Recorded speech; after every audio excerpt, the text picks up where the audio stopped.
Welcome, welcome, welcome.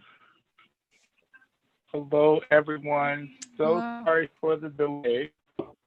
We're having some technical difficulties. Can you all hear me?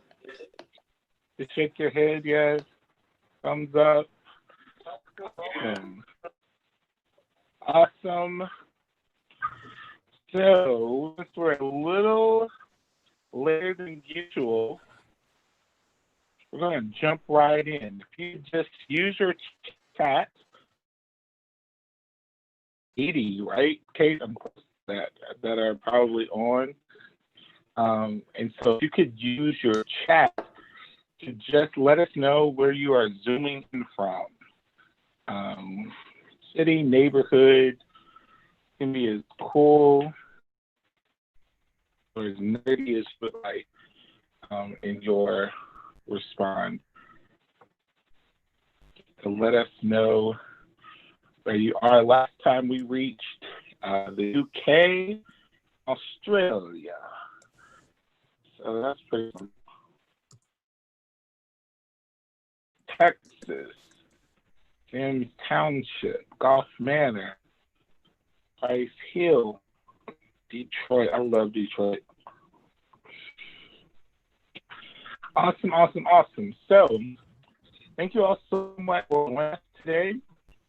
I'm super excited. 3 activists representing 3 different generations, and they're going to share their experience of what 2020 has felt like from their perspective, being Black. In 2020, we've seen COVID, we've seen the quarantine, we've seen killing of George Floyd and Aubrey and Breonna Taylor, and we've seen so many things, and we're just halfway through the year. And so I thought it would be really awesome for us to speak with people with different perspectives, with different backgrounds, and engage us on. I'm getting lots of positive feedback as well. At first, I was a little nervous with our inability to engage more people with video, but people are telling me they really like the ability to kind of sit in.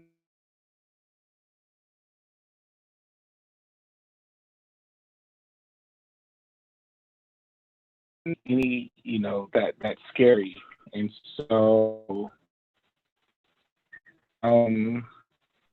looks like we're still having some continued audio issues. Is that correct? Yeah. It seems like folks are reporting, or at least one person, now a couple, that the sound is in and out. Zoom, Maybe.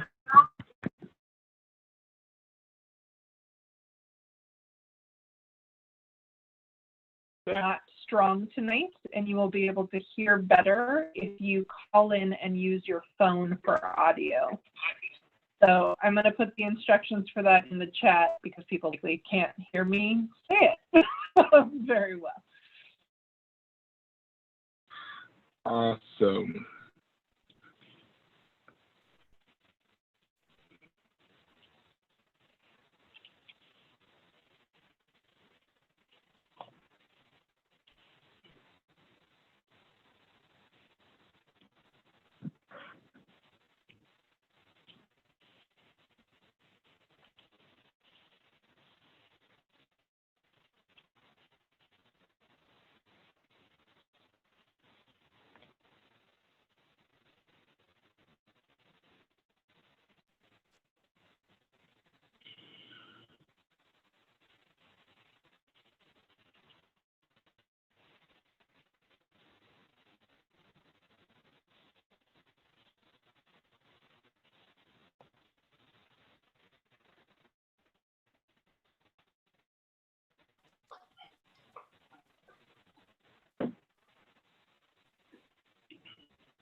Can you tell, Kate, as people switch from to their phone from audio? Looks like several people are in the process of doing that. Okay.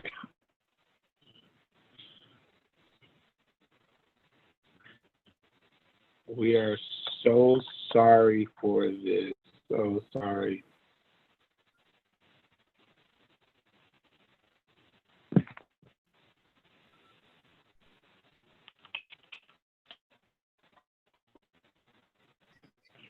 It's 2020. Cars are supposed to be flying by now, right?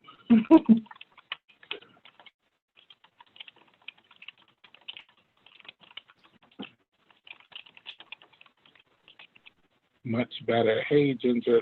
Awesome. Good feedback. Awesome. I wonder what this means for our recording. We'll figure that out. It's my shirt. Thank you. I feel like I have it in like every color. Rainbow colors. Everything.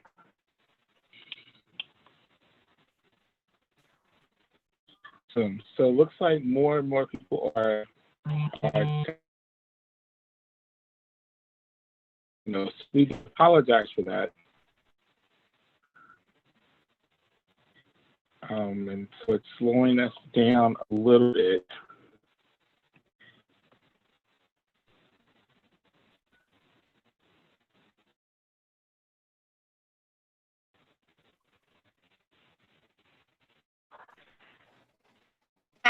All right. Looks like we've had a fair number of folks switch over. And yeah, just the final word, I'll put this in the chat as well, is that it seems like Zoom's audio servers are struggling today.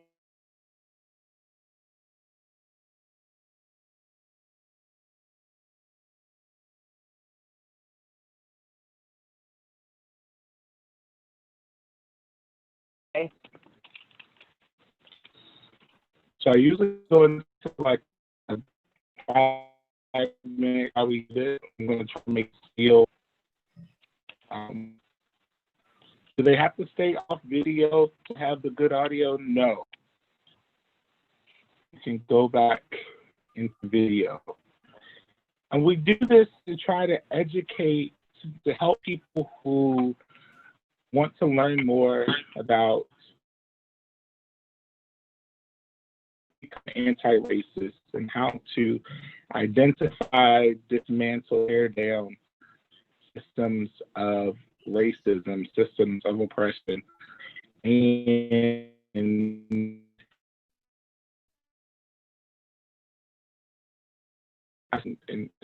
so many of my Black friends say this is not our job to educate white people on how to come, and I completely get that. But I really do feel like it was part of my calling, part of my work, because, like I said, half my church is white. My godchildren are white, and I'm a minister. And so we really started doing this a year ago. And we do it first, we break up into groups. We have snacks and dip fish. In the age of COVID, we can't do that. And so finding this is pretty helpful to people to do this in a virtual space. Most people are at home, in their comfortable spots, they're able to hear information that they may not ordinarily hear, but they'll receive it in a comfortable place. We're not trying to convince people that racism exists. We think if you're here, you know it, and you're just trying to figure out how you can help to change the system. Tonight we have 3 awesome from different generations. We have 2. We have the Black educated college student, he's a professor at the university, and we have someone who has been a long-time university administrator in their own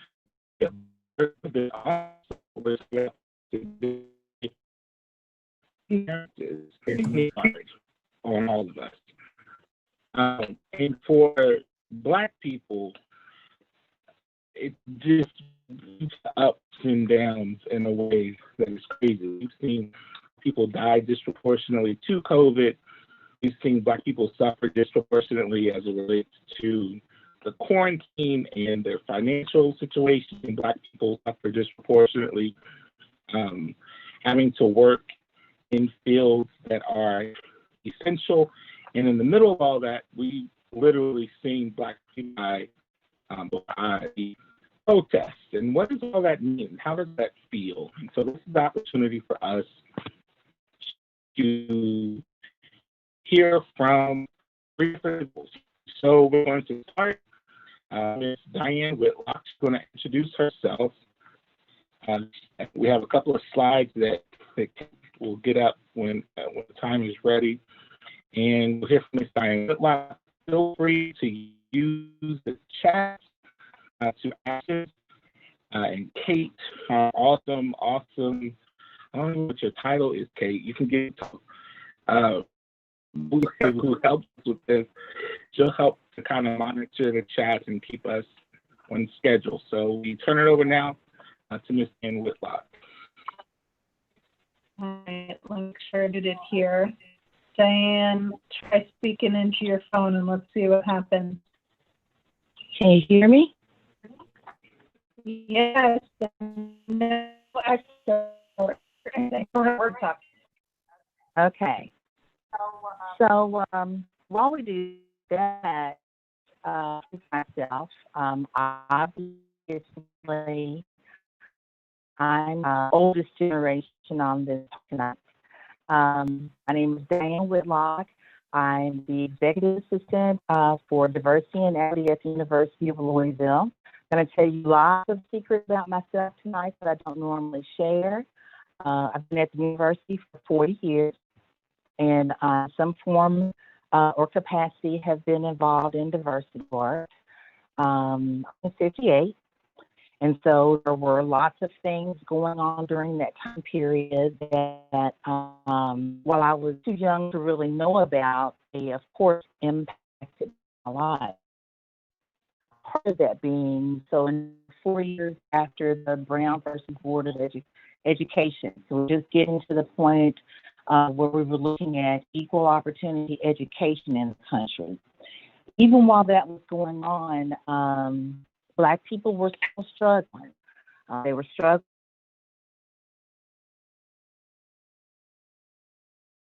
I was 7 years after I was born. The Black people are still being discriminated, even beyond Brown versus Board. So there were still cases of having to file lawsuits in order to get into the institution of higher education. There was discrimination in housing at times. So we were discriminated as to where we shopped. There were various stores where you didn't go in the door, and if you did, your neighbor would try on the clothes. So again, it was still a time of racial and still pretty rampant.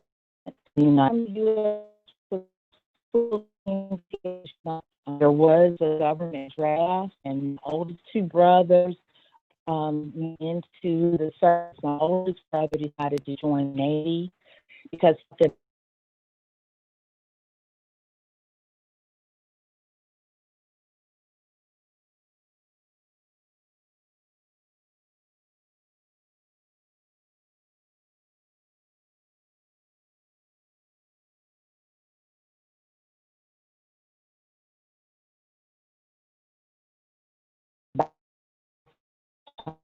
because they were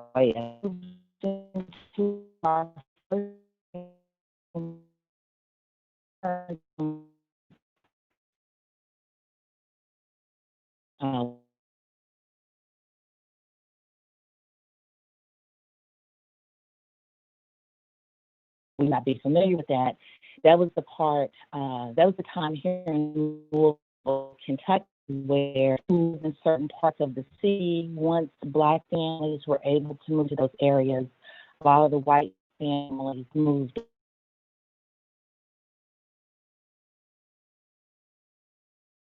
being built in other parts of the city, and that was a great way for the real estate agent to get people to sell their home for little or nothing, and then move out into the other suburban neighborhood or to get away from this Black population of people that was starting to invade the neighborhood.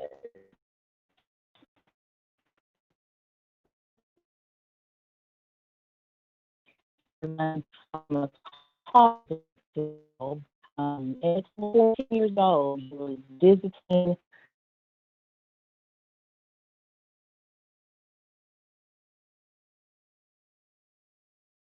And a lot of people refer to killing of Killer's most influential moment in the civil rights history.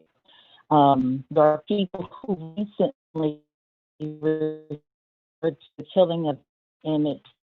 And again, for those of you who aren't familiar with this, refer to the incidents of white people, white women, calling the police because they're being by the people.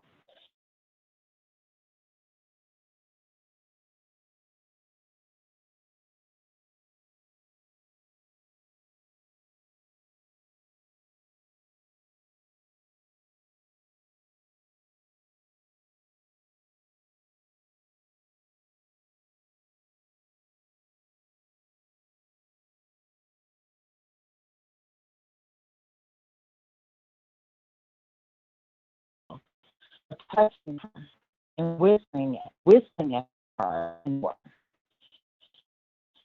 so they was visiting her in Boston. He was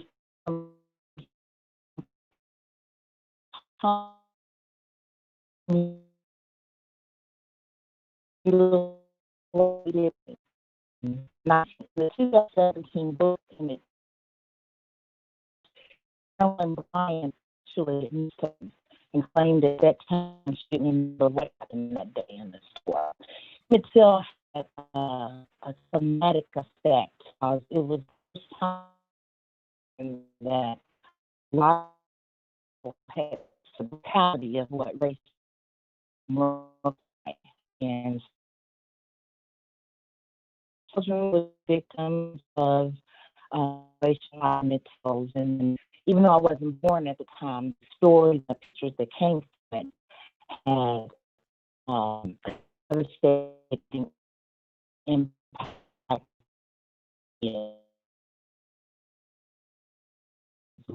Well, so this slide is the girls were killed in Birmingham at the Birmingham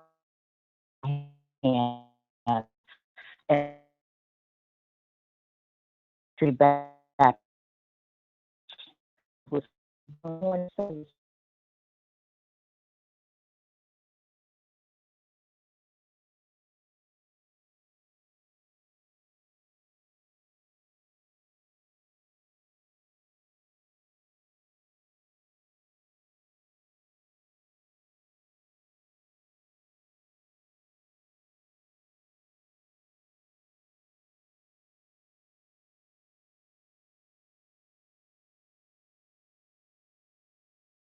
In 11 days after the war comes down of the school system. 15 girls drowned.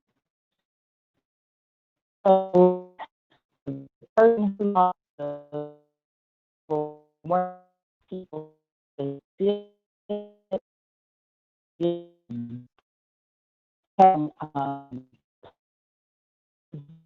Christian guidance now fulfill but that person who was involved in was prosecuted and did things in there.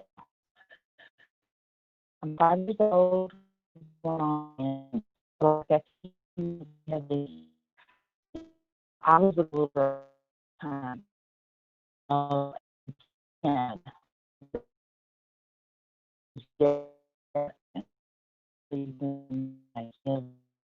one. So we go to Conspiracy, John Kennedy, Martin Luther King, and Robert Kennedy. And at that time, in Grateful and household, and we have under the social justice and end for racism. 1963 thought to be some of the most violent, murderous, turbulent periods in the civil rights movement. During this time of my life, so we can still be president of the United States, it's still Martin Luther King gets murdered, and then John F. Kennedy survives the second layer of the Great White Hope, really social justice and diversity. It all is defined. And these all murders. This is the next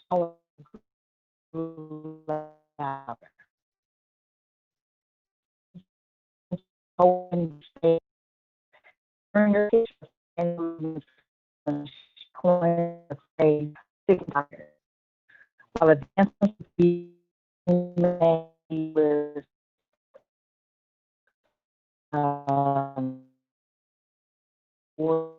and how these and the prison,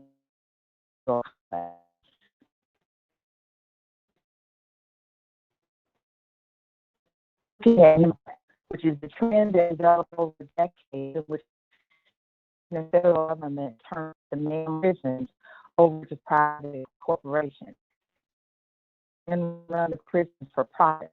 The leadership of these corporations also involved in a great deal to influence legislation in favor of addition for these private prisons and profits.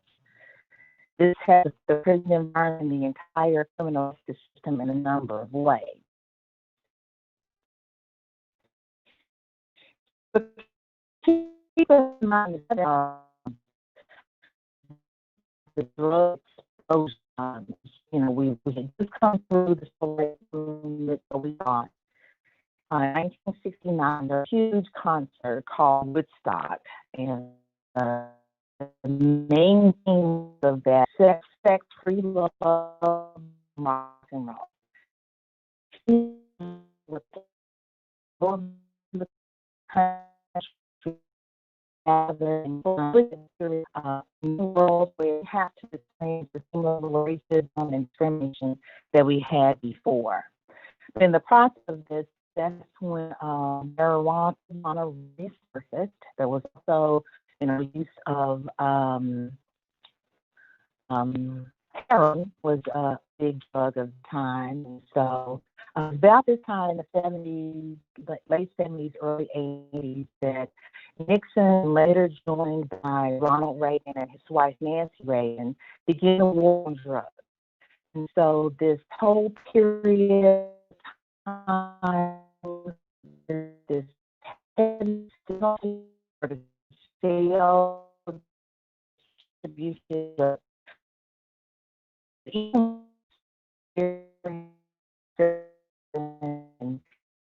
in the way Black communities as they work to more sophisticated, affluent communities.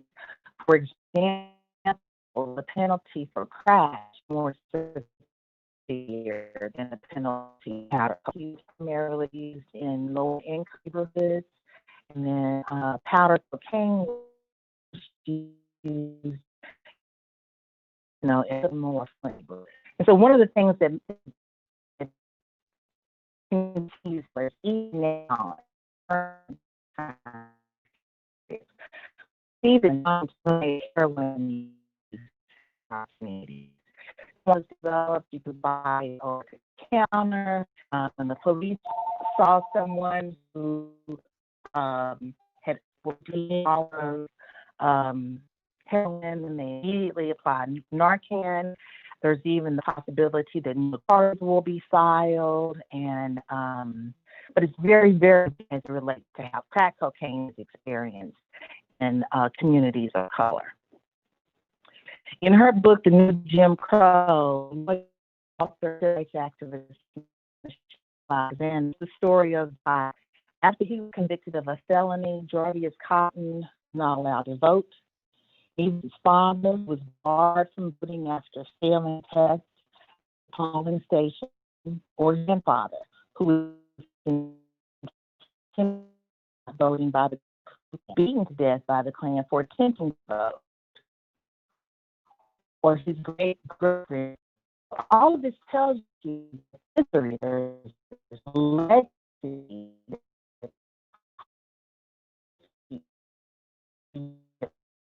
Is just a system of hardened people, particularly young Black and Hispanic. Elevated by war on drugs in June 1991, when President Richard Nixon declared drug abuse to be public enemy number one, and increased federal funding for drug control agencies and drug treatment efforts become in place. For the possession and sale of illegal drugs, many marijuana, extremely harsh sentences left either stuck in jail due to lack of resources to get an attorney or pay bail, or in and out of parole hearings for the rest of their lives. Not only are they barred from voting, but they also face employment discrimination, housing discrimination, denial of educational opportunity, and other public services.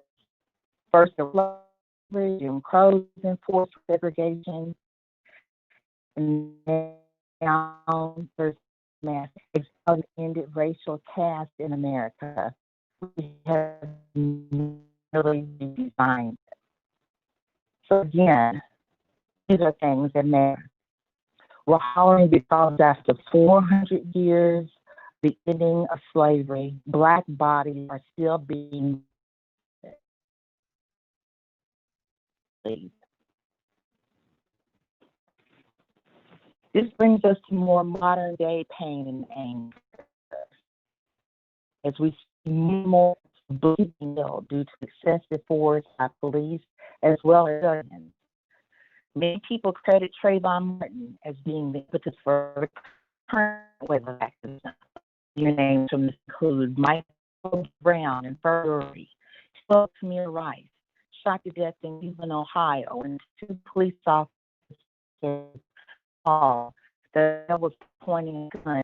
Philando Castile, shot to death in Falcon Heights, Minnesota, while his partner and her 4-year-old daughter shot in range.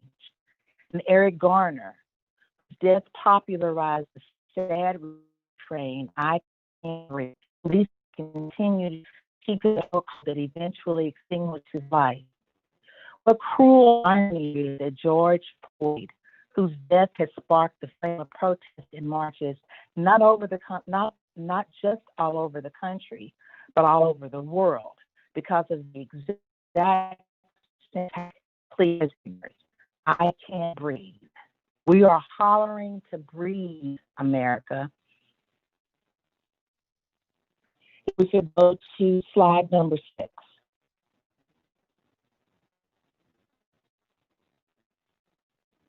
So, reasons why we holler. Nearly 23% of reported COVID-19 deaths in the U.S. are African Americans as of May 20th, even though Black people make up roughly 13% of the U.S. population, according to the data.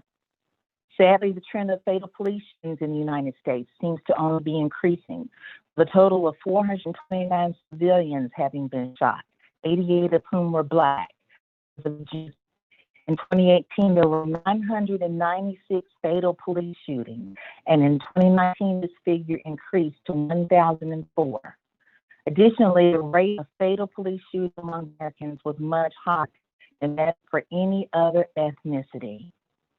And according to the U.S. Census data, the highest violence is found among Native Americans, Blacks having the second highest poverty rate, and Hispanics having the third. Whites had a poverty rate of 10.1%, while Asians had a poverty rate of 1%. So again, these are all reasons that add to our stream. This is why we're angry. This is why we are protesting, trying solutions, so that we can be treated human beings. If we click on that bottom bullet point, I just wanted to play on the previous slide, so that go at the bottom. Well, just take me a moment to set up. Hold on just a second.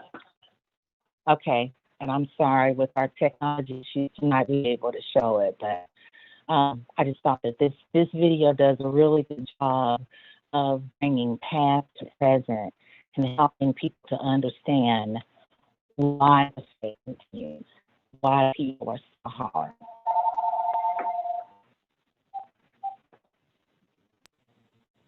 Okay, let's try this. There it is. Thanks. To serve.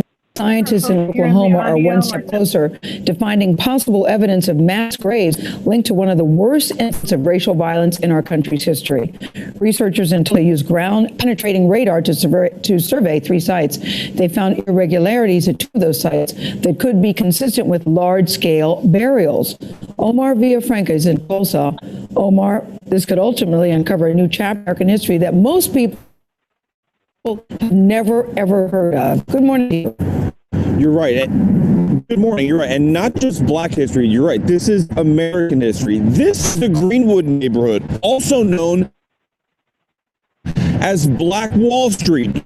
Tailors, banks, grocery store, tax service, all Black-owned businesses. But in 1921, a white mob burned it to the ground, and as many as 300 Black residents were killed. That's what's depicted there on the letter K. History had basically almost forgotten about this, but the city of Tulsa is digging up the past and trying to heal old wounds. This was all part of the Greenwood area. Yes, the building sat where his parking lot was. And photojournalist Kevin Ross says he's grateful that a tragic, little-known part of Tulsa history is now coming to light. Decades I interviewed, they were quiet and telling, oh, and the white people did this. They were whispering in their own homes because they were happened. It happened on these streets in 1921. Much of the Tulsa neighborhood of Greenwood was burned to the ground by a white mob. The group clad with several armed Black men who had gathered to protect justly accused white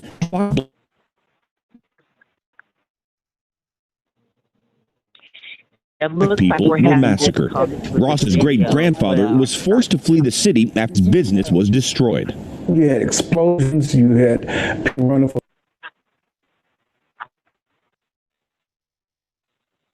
Sorry, it's on a delay, so after I stop it, it doesn't stop. I'll put the link to the video in the chat. Because it's only about minutes. It really is a good story that talks about, you know, how the past is still invading the present instead. In Oklahoma, for those who may also where our current president of the United States decided to have a rally for his reelection on Juneteenth, no less. So it tells you a lot of history. This is I was in school. Maybe some of you who are younger are more familiar, but it really is really good information to give you an overview of the kind of discrimination that took place, and how even when, you know, there was this for a long time people would say, well, if you don't like it here, go home. Well, we didn't. First of all, African Americans feel like the community is our home because we helped build a number of the structures, a number of the buildings, a number of the systems that are a part of it is our home. And so we had actually built our own little community. We were doing business with each other. We had our property, own business, supporting each other, and then was destroyed. So again, if you've seen this before, take a look at this. And also another story to consider is what happened in Rosewood in Florida. If we go to the final slide.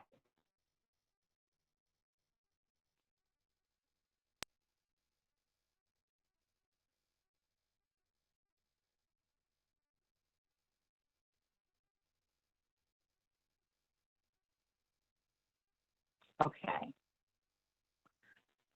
So this is my hope of future. This is where I am now in 2020. Again, even in the middle of a pandemic, even in the middle of racial and civic distress, I still feel like there's hope for the future. These pictures are images that allow me to have that hope that things could be better. This movement looks to move and in some cases destroy statues and symbols of people, places, and times that celebrate laws and traditions that teach us that Black lives do not matter. Corporations, athletic teams, and longtime trademark moneymakers like Aunt Jemima, and Uncle Ben are retired, while Colin Kaepernick may actually get to be rehired. Because we are at a place where we know it's time to end the normalization of racist caricatures, comments, and contracts.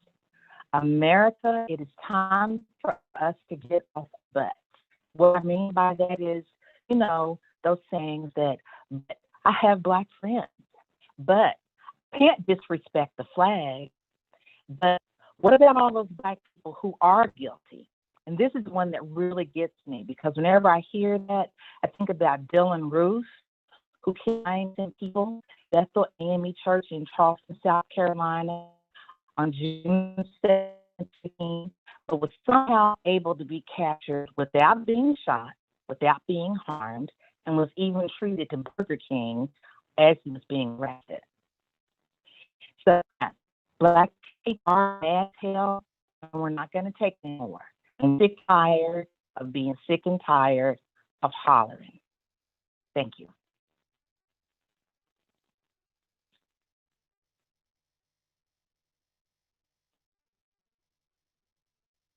Awesome. Thank you so much. Miss Diane.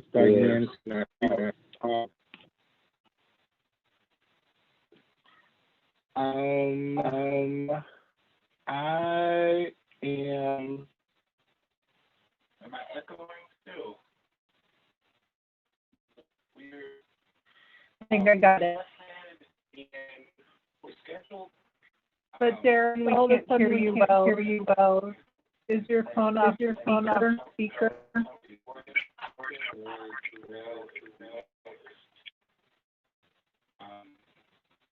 So we're going to call on Durrell. And then we'll call on Gordon. I'm sorry if I get the order wrong. Go ahead and yourself and talk to us. All right, so I think it's me. So I'll quickly introduce myself. My name is Durrell Callier. I am an assistant professor of cultural studies and curriculum in the Department of Educational Leadership at Miami University. And if I had to say anything about what my research does, it's interested in Black people, and specifically how Black people resist, survive, encounter anti-Black racism and anti-queer violence, and ways that we use art to navigate that and narrate that. Last thing I'll say about myself is that I am always a Baltimorean. So I hail from Maryland. I'm a loving son, a loving eldest brother, uncle, lover, and friend. And I just think, Reverend Terry and Diane, both, I really appreciate the history that was set up.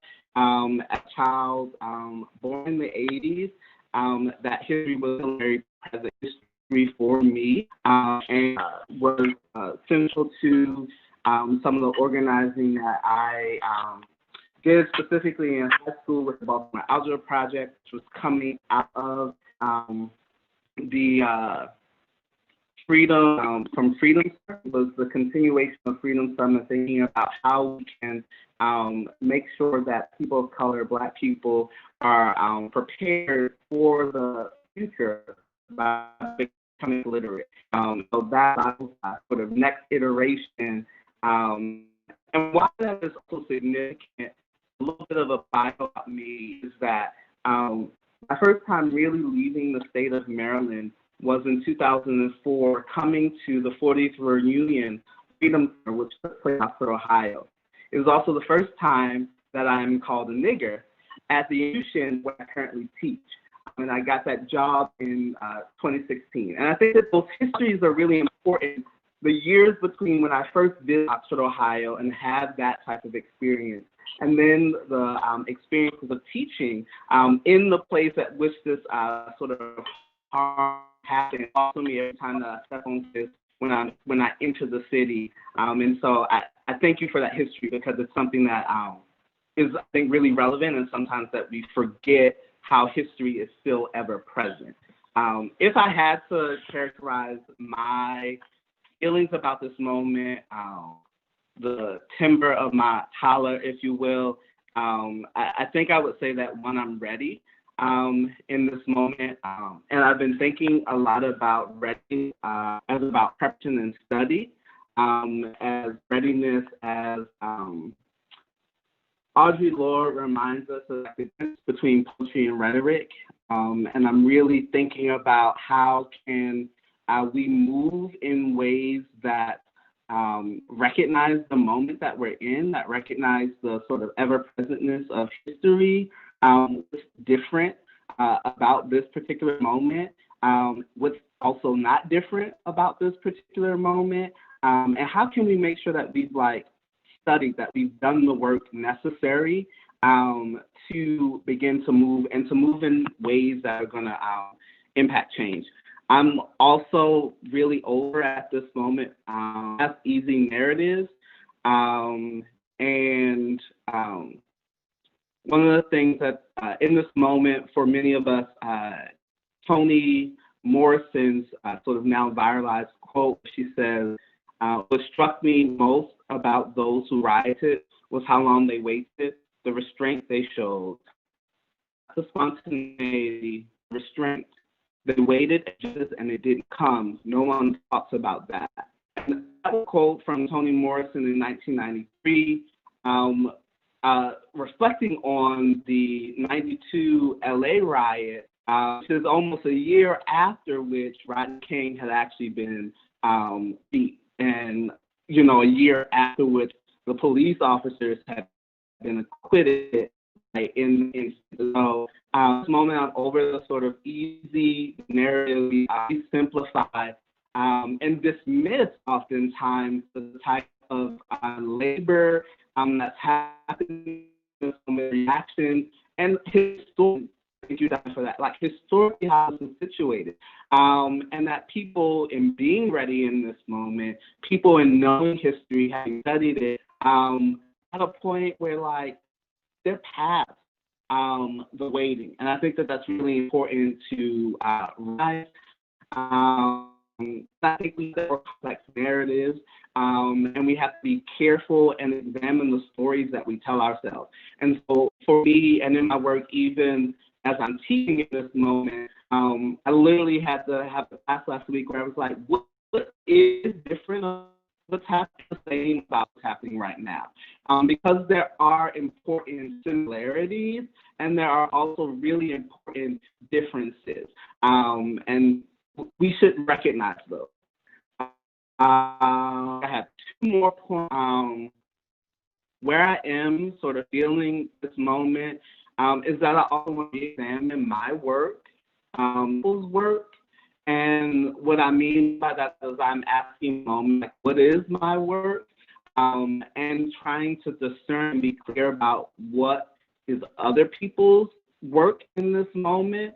I think that it's important that we're all asking ourselves the question of what is my work?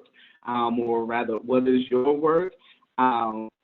was particularly frustrating at times in the circles in which I traveled, in having conversations where, in some ways, the play or the playlist is ready, right? Like what is being asked in this moment are actionable steps that people have already outlined in terms of defunding or abolishing the police.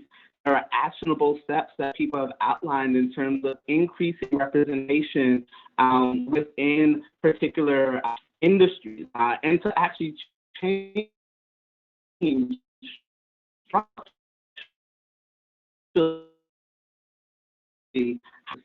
steps and so examining who needs to be doing what, particularly for me, and then in the spaces in which I have the ability to control.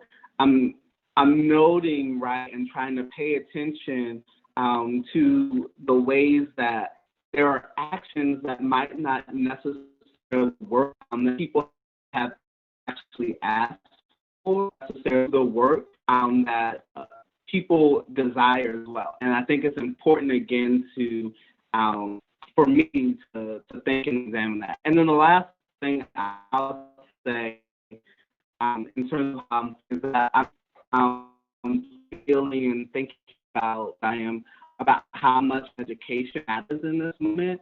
As a professor teaching college students, is one thing, what is your work?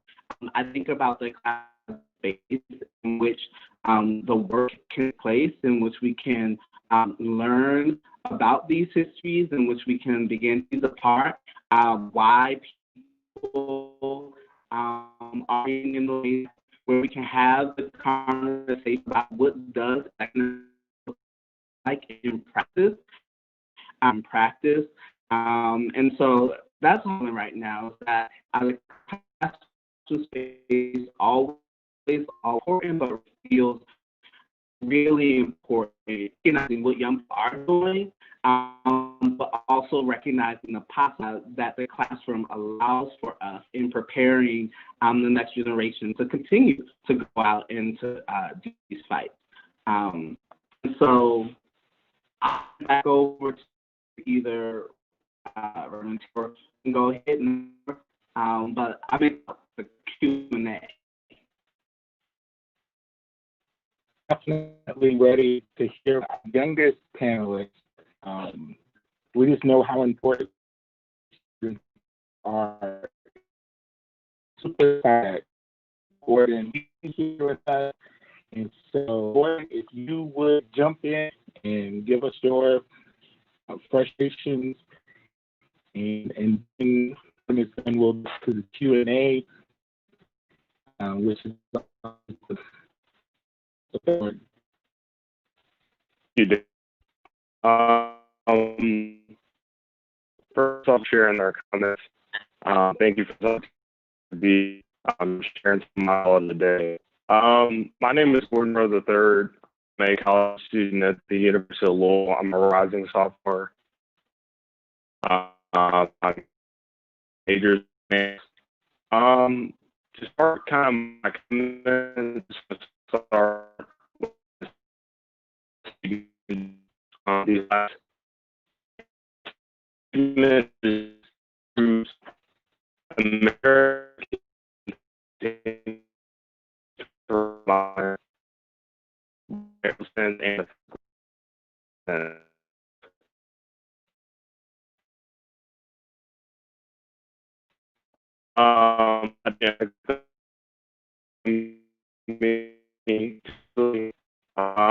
I think class is relevant to the state that we're having right now.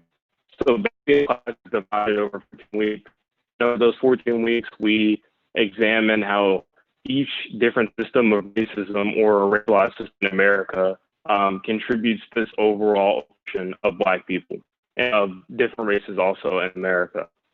And at the end of the class, we kind of, at first we were examining each system week by week. So systems like healthcare, inequities in real estate, police brutality. But by the end of the class, the goal was to realize that all the systems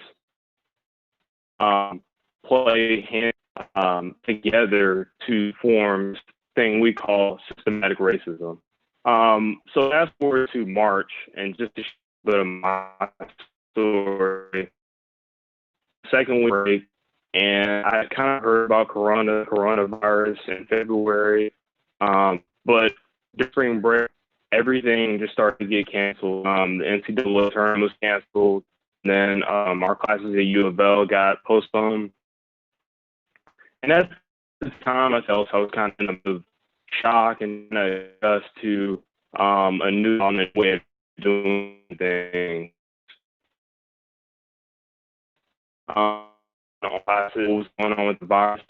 And about for the course of 3 weeks, around April, was the first time I kind of really started to understand the effects of the coronavirus, specifically on Black people. So unemployment numbers started to go out, and then I started to see stories about the way essential workers all across the country that couldn't really afford to take up with their job. And they were at risk for this virus. And immediately before already came out about how Black people were disproportionately affected, it came that Black people will get affected by the pandemic more than any other race in this country.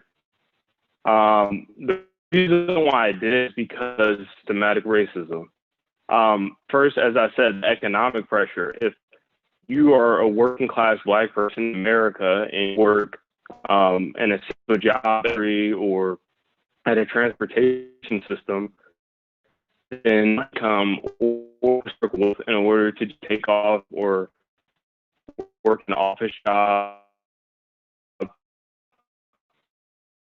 Because of that, you have a higher chance of getting in the front of your out in an environment that's obviously in a health crisis. So created a health problem. I saw the health pressure come and then the economic pressure come in on Black Americans. And it made me think again, the different pressures that we really deal with. And many of my friends were working actually like at UPS or different places, and they were complaining about how the companies really just didn't care about them. And it again brings my point, does America really care about bodies? So moving forward, I also saw that from the pre-existing conditions. But what people tend to ignore about these pre-existing conditions is because of our income. Because if you're in a community where there's only for Wendy's or Taco Bell, and you can't afford a Whole Foods or a $12 salad at Panera, then you go to these cheaper options at these more unhealthy places. So then I just started to think about, okay, inequity in communities, affects people's lifestyles, and then economic pressure from a historic wealth gap affects income. And also now, in the middle of a pandemic, they're dealing with a health crisis on well-being. And then, for example, I saw a 56-year-old in Detroit who walked into an ER room and complained that he was having some heart problems and some lung problems and was basically denied entry. This is a mandate of our privatization of healthcare in this country that denies citizens with lower income or who can't afford or have access to healthcare, which then in turn leads to higher mortality rates.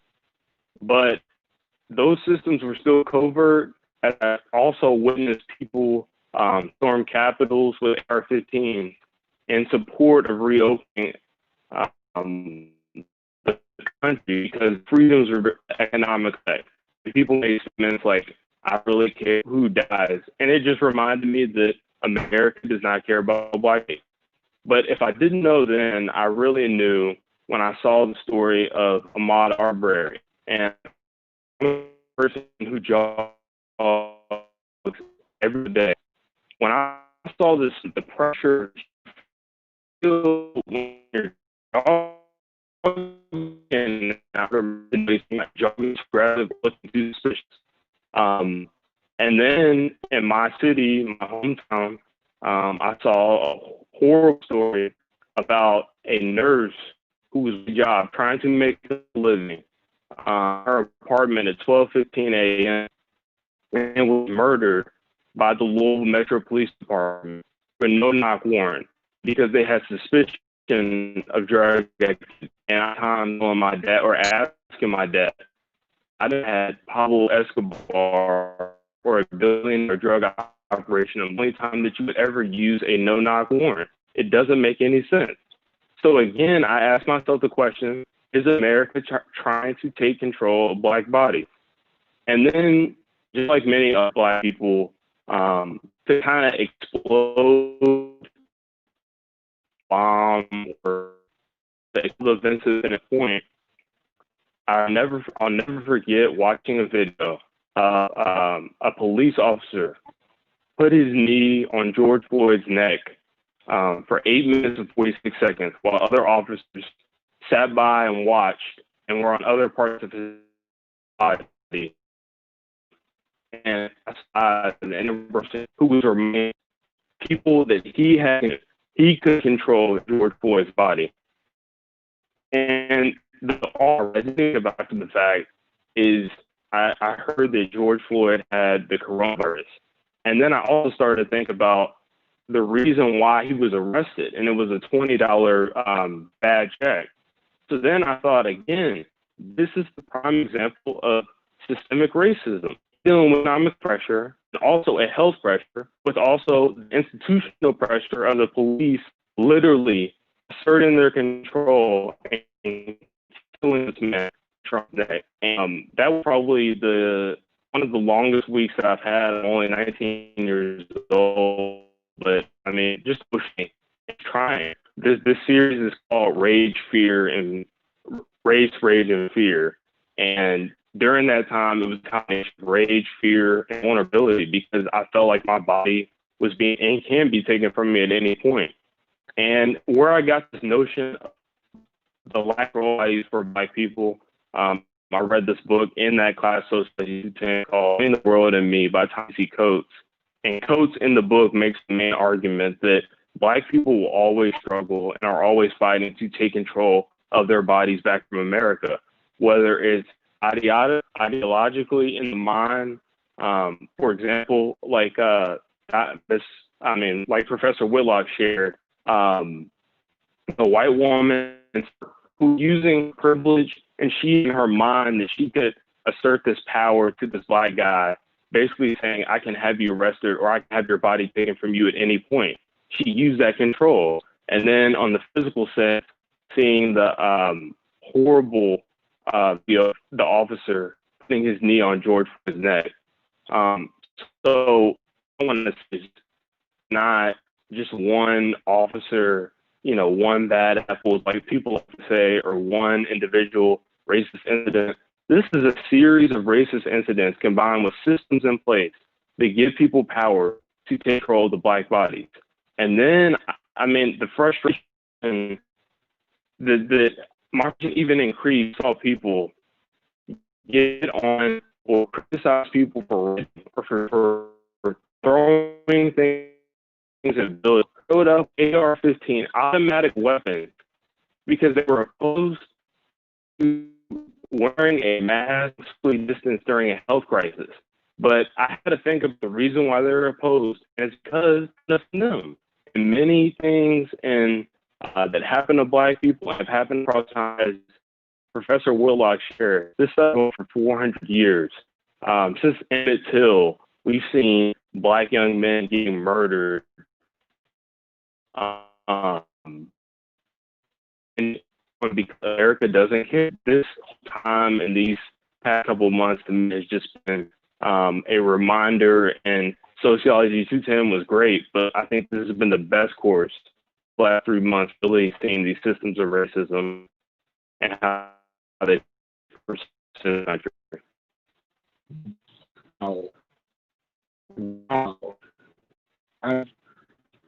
I think you did an awesome job, Gordon, of just translating to us what it must feel like to be that frustrated as a young Black male going to college, right, doing what you're supposed to do, that terror that we live in. And I think people forget, or people, going back to Diane's presentation, talking about, Emmett Till, talking about the 4 little girls in Birmingham, and talking about, the assassinations in the 60s, Kennedy's, Medgar Evers, Malcolm X. I mean, we can go on and on. There was a terror our people have lived under since the end of the Civil War, since 1919, it's been 1 year. To live in terror, that terror is passed down from grandparent to parent from the time we're born. Like, I do stuff, I go out of town by myself and my mother flips out. You going by yourself? Oh my God, it's so dangerous. And on one hand, I'm like, Mom, I'm a big Black dude. Like, good, but on the other hand, I'm a big Black dude, right? Like, this is George Floyd. And so, thank you for that. It made me emotional because I know that terror. And that's exactly how I felt.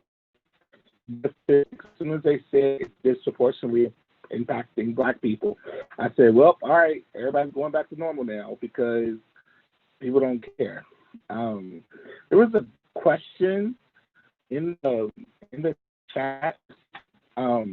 It's kind of like the way we end these things anyway, but I want to hear from our panelists, and that is what we can do. I don't want to mess up the question. And there's lots of commentary in the chat, and we'll tell you how to say that as well. Question, with so many moving parts contributing to systemic racism, how can those doing the work prioritize where to put their efforts to have the most impact? Obviously, we need to occupy several lanes at a time, but if there's a hierarchy of where to start, especially those new artists, and first, we have to find out, and then we'll come to Durrell and to Gordon, and maybe try to take like no more than a minute and a half, 2 minutes to answer. So this is, I won't take long because that's a great question. One of the things that we have a Martin and a Malcolm is that it's the diplomacy that Martin had when he was dealing with the work that he, but it also takes the militancy of Malcolm in the whole any means necessary. So I think it's important that we impact change in the communities where we have influence. There is a lot of moving pieces. There are a lot of things to do. So you start by doing what you can where you live, where you are, the people you know. I even thought about the term activist when I saw the flyer for this, and I thought some people would argue that I'm an activist. But then when I looked it up, it just meant somebody who works to promote change, either politically or socially. And so let's all commit from this call to become activists with those people in our neighborhoods, those people on our jobs, those people in our families. I think we all know somebody who would benefit from just having a conversation, from just sharing those things that we've heard, those things that we're seeing, and just presenting a different perspective. And showing what happened in Tulsa, showing what happened in Rosewood, showing what's happening in Louisville, Kentucky, in Ferguson, Missouri. Again, the beauty of the tragedy of what's happened these past few weeks is the fact that we've had to see it. We've witnessed it on camera. We get to hide from it. Don't get our heads. We have to face it. We have to look at it. And we have to realize that we've all some or other contributed to that. And think about what we can, in our spheres of influence, that will help to create that change. It's not going to happen in a day. It's not going to happen in a week. But as long as we all commit to doing something, then hopefully we'll see some change in our lives. Thank you for that, Diane. What I would add is I think I hear in this question sort of the hesitancy of like getting started. And I guess what I would add is like, just get started. Get you some work. And there are a lot of different ways that that can happen, but don't let the sort of, the like, I don't know where to begin, be the thing that stops from getting something. And so I would just offer it up, and I already answered in the chat. It's important to recognize how all oppressions are connected, and that we can begin to make active moves against but we can sprout what can we do. And the last thing I'll say about that is because I think it's really important, the thing I think in terms of movements is also like everybody, as Diane was saying, everybody can't necessarily be out there on the front line. That's not necessarily where everybody's role is, because either that's not what you're comfortable with, you physically cannot do that, and that doesn't mean that there isn't a role for you. And so it's just really important to also recognize that you will have to figure out how you want to get involved, but that there are lots of ways to get involved, and just start with doing something and follow people who are already doing the work. And giving us the sort of directions about what to do.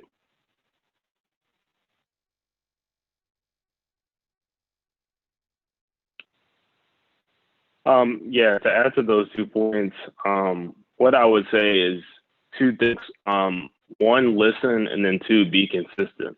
I think a lot of times even people, a lot of Black people and people of other races that have been oppressed or deal with oppression get frustrated when some people pose as allies or pose that they're doing the work, but aren't really listening to what people need. So whatever, as they were saying, your platform is, even mine on a college campus, if I do label myself an activist, it's my job or I have an obligation to listen to those people. And then second is be consistent, because Martin Luther King once said, Martin Luther King said, and just in paraphrasing him, basically it's easy to lead or to say or go along with something when it's convenient or it feels good. And right now it's easy because this is a conversation and these are the topics on the news, but be consistent. There's a lot of people that do work, 24/7, 365 days behind the scenes, researching, working, organizing, trying to find ways to solve these problems. So it can't just be a 2-month thing, or just because, Black Lives Matter is popular right now. You have to be consistent with your action. And also, like I said, I think it's important to listen to the people that you're helping and listen to the others around you also for advice in different ways that you can help. Absolutely. One of the things we always say here is to start in your level of influence, to pick your passion, and you don't have to start a nonprofit or a 501c3. You really can find one in your area that's doing the work, and you stuff envelopes, you do administrative stuff, you help them to raise money, you use your gifts, your talents, your skills for the movement. There was a question about how do we know if it becomes performative. Blackout Tuesday is an example. I gave the example a couple weeks ago in Louisville. It was the protest for Black Lives, and then go get a martini at this particular restaurant.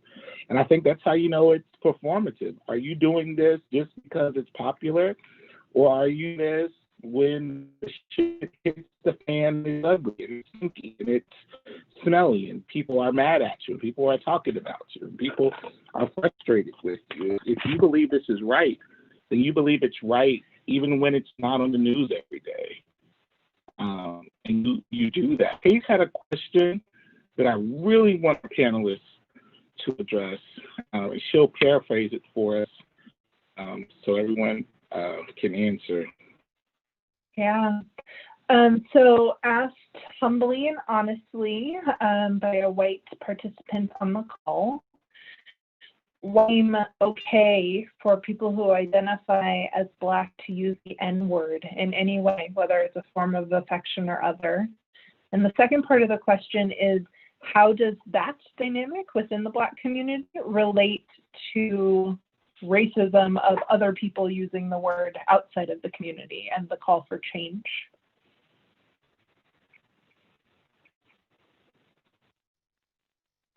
Any of our panelists want to take that first? Can you repeat the question just one more time? The first part? Yeah, I didn't do a good job of paraphrasing. Why do we see people in the Black community using the N-word, and why is that okay in that context is essentially the first part. I can answer that. I would say, personally, I'm around people who use the N-word. I do not use it. That's my own personal belief.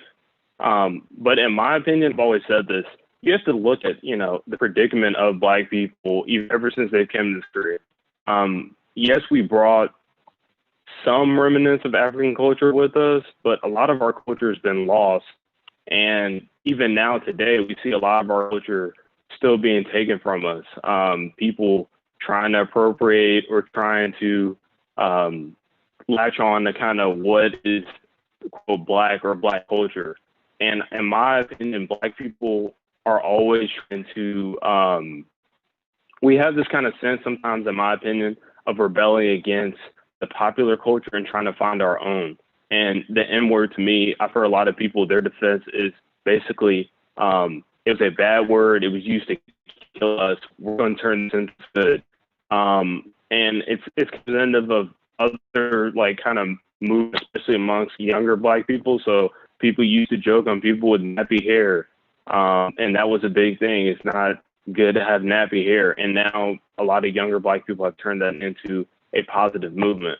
But, and then in terms of the second part, I think there's a confusion outside of communities because some Black people are using word to call other people aren't using N-word to call other people that aren't Black, and I think that creates a confusion in itself. But personally, in my belief, I know the word, and even today, in certain terms and in times, I've heard people use it in a very derogatory meaning. I'm meaning Black people.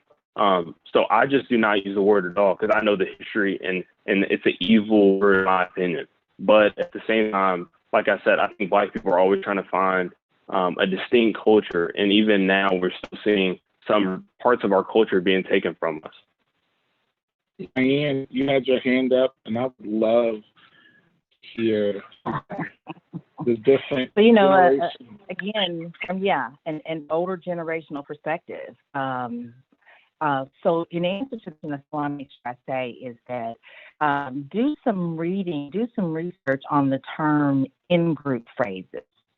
Because the things that people say in group, right or wrong, that they don't group and that people who are not in that group can say. So for example, you may see who use the term bitch. Hey bitch, how you doing? And well, that's not a term of endearment for me.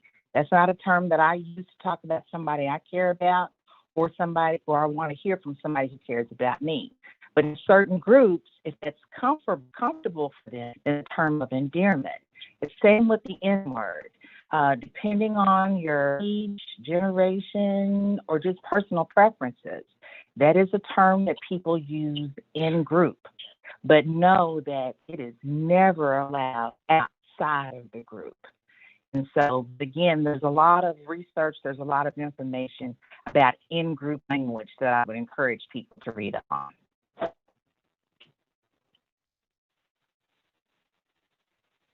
Durrell, did you want to respond? Don't feel pressured. I just want to make you the opportunity. No, I think we can move on to another question. Awesome.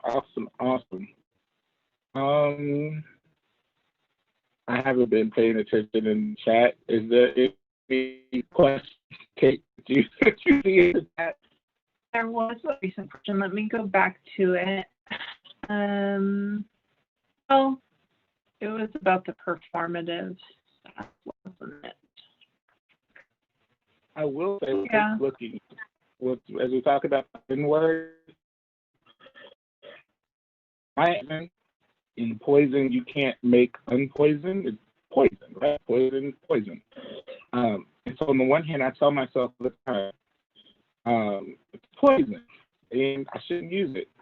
But when I'm with friends from high school, from college, from life, from adulthood, it's very good for me to slip in that word. I had an embarrassing moment. It was embarrassing, but we do a weekly movie night church, and I have friends, and my initial spell that A-T. In high school, my nickname was that, and then and so I forgot to change it before we did the church-wide thing, and so I changed it to Reverend Derek. And so literally, people who logged in saw that the N-word, changed his name to Reverend Derek. Was that shows that code switching that we it's there, but white people can't say the N-word. I guess we'll get to that, and so I'll rewind quickly. I was just having a conversation with a group of friends around ableist language. It spawned a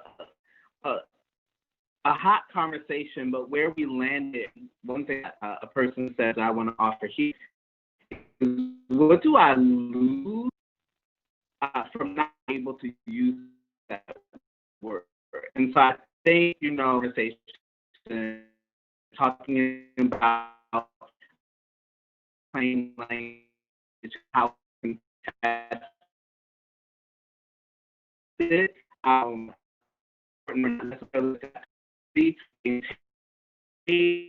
will you lose that word? And so that's the only other thing I would add, because it really me what about not being able to use able language for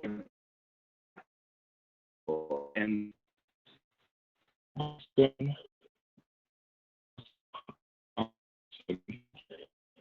we did a little bit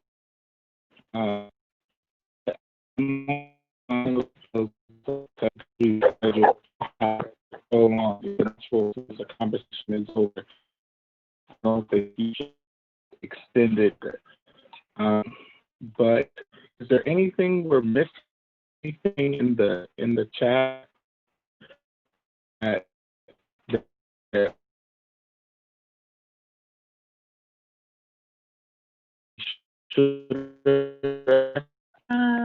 I see we're playing way forward. Why is it different now? And then there's a second question. It's a little George Floyd versus and the question personally.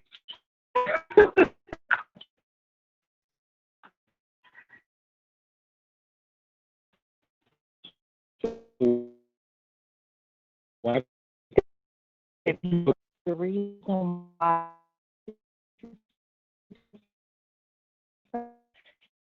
people, American people, over all over the world, or having racial injustice.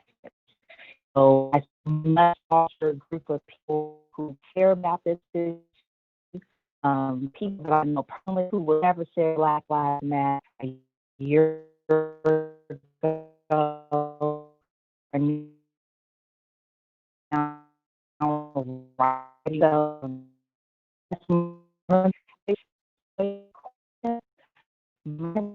today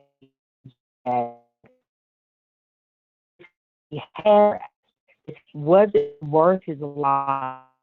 Don't understand this whole thing of police have to kill.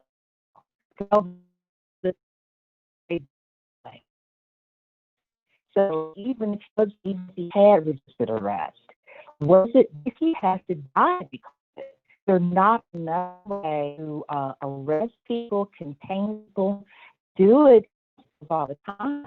Do it in with people who have mental health issues. So it's different that's available when people break the law. When people, I'm not because I see other people do it, and it's not what happens. So that's the question. Ask that was whatever time was. He was it worth him dying?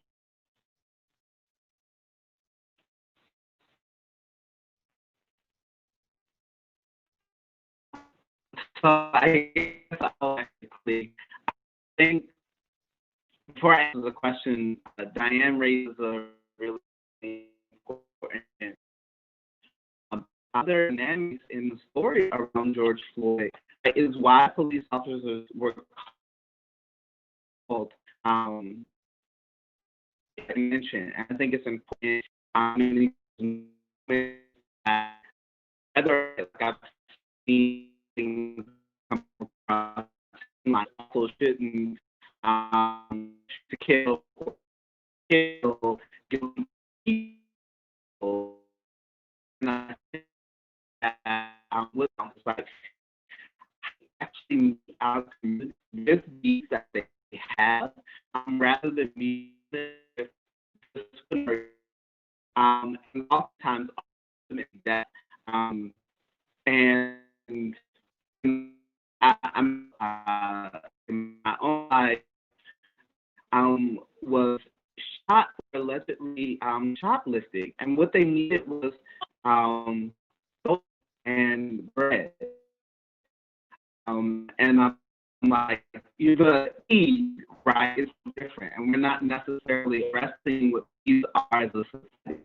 I think in terms of what feels different for me is how not in the 60s, but people talk about in sort of across newspapers, and I forget which magazine in particular, but I think it was Jack Ebony, but I think it was he, right, this image, and then also white people and white people being attacked by fire hoses and German shepherds, billy clubs. That was and social media has become a new media, and that feels different in terms of how instantaneously find out information. So our inability, if you will, to if we don't want to see that type of violence, right? And I think about for particular, it's hard to know whether or not we're going to be greeted with a friend, you know, family like across social media, or if we're going to come across some video, a Black person being beaten and possibly dying on screen. That's also different in this moment.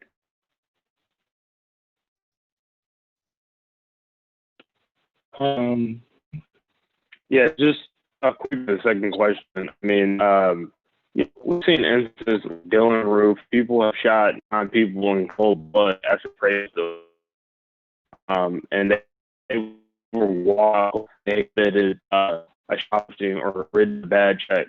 So writing a bad check again, when people shoot these hills, shoot numbers of people, and the police are called to the scene with the knowledge that this person has committed that crime, and they walk them out. Like, to the first question, like Durrell and Professor Whitlock said, timing is important too.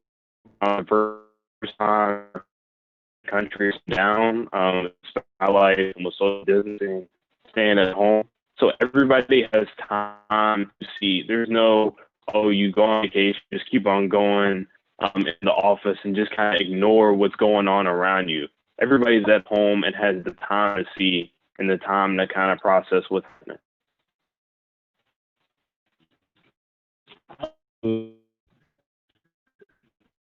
And the shift,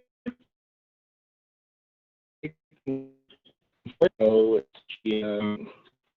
the things that Black people are saying for years,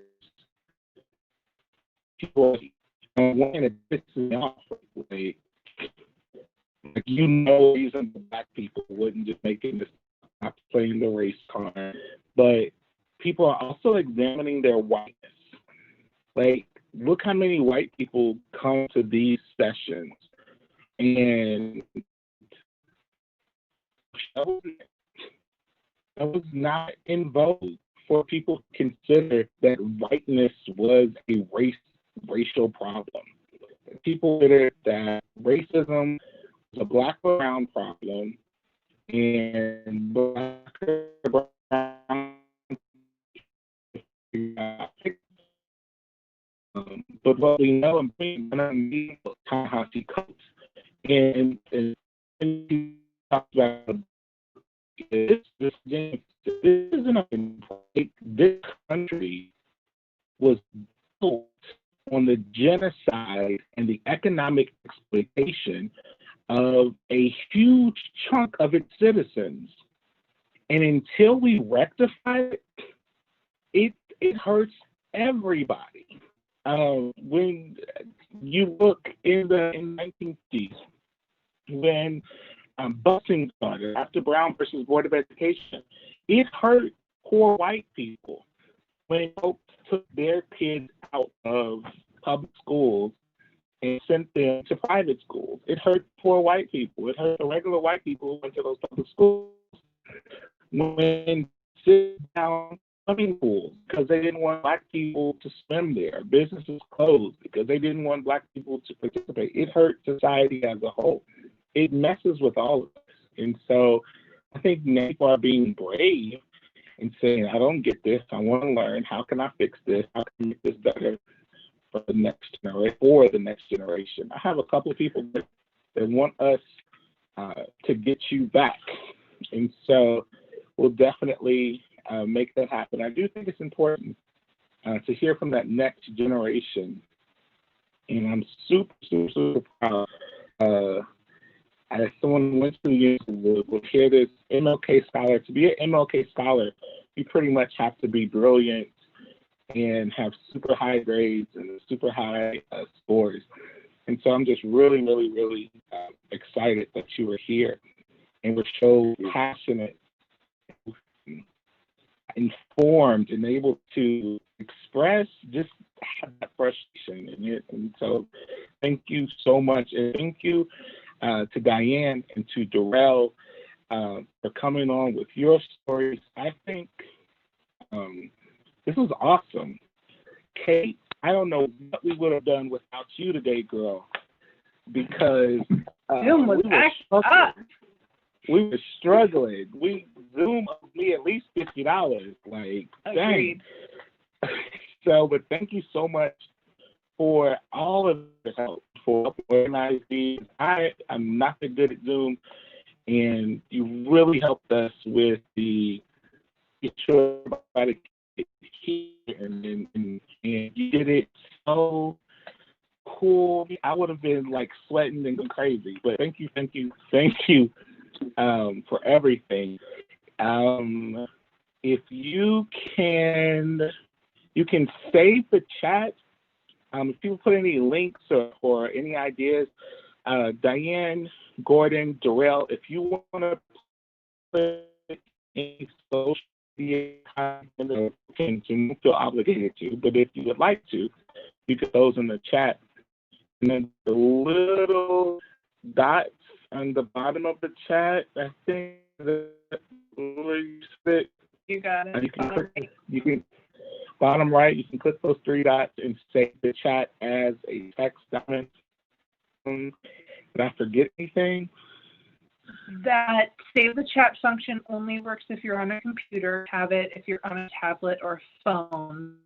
So if it's up to you, you can send me your email address. On our last call, I forgot to save it. I won't do that this time. Sorry if you missed the whole time. But yeah, so for that. Someone asked when's the next one. So we haven't, well, on Wednesday, I'm doing one for the high.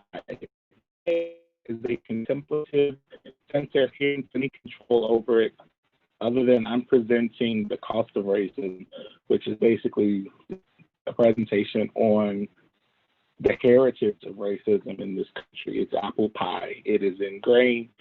And so you can go to the church Facebook page at St. Peter's Cincy, CINCI. If you just search that in Facebook, you can find the link. But again, I know in the 30th,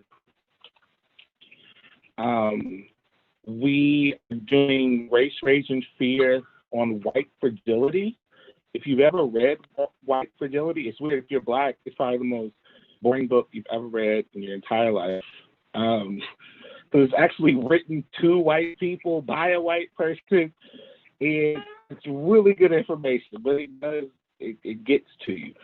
But we're doing a White Fragility, and we have a panelist of 3 amazing white people. We're going to talk to white people about their whiteness and take conversation, but I'm excited about that because this is how white people keep asking me, oh, what book should I read? What should I change? Or what should I do? And it kind of feels like there's the anti-racism scavenger hunt. And once you collect the workshops and you're anti-racist, well, guess what, folks? This is a real life type shit, right? Like, I started reading Baldwin and Du Bois, and I read Ta-Nehisi, and I watch documentaries, and I read Durrell sometimes, and talk Diane, and this is like once you're committed to this work. Someone asked in the chat, like, how, what do we do when this is no longer like the forefront? For many of us, this is always the forefront. This is life.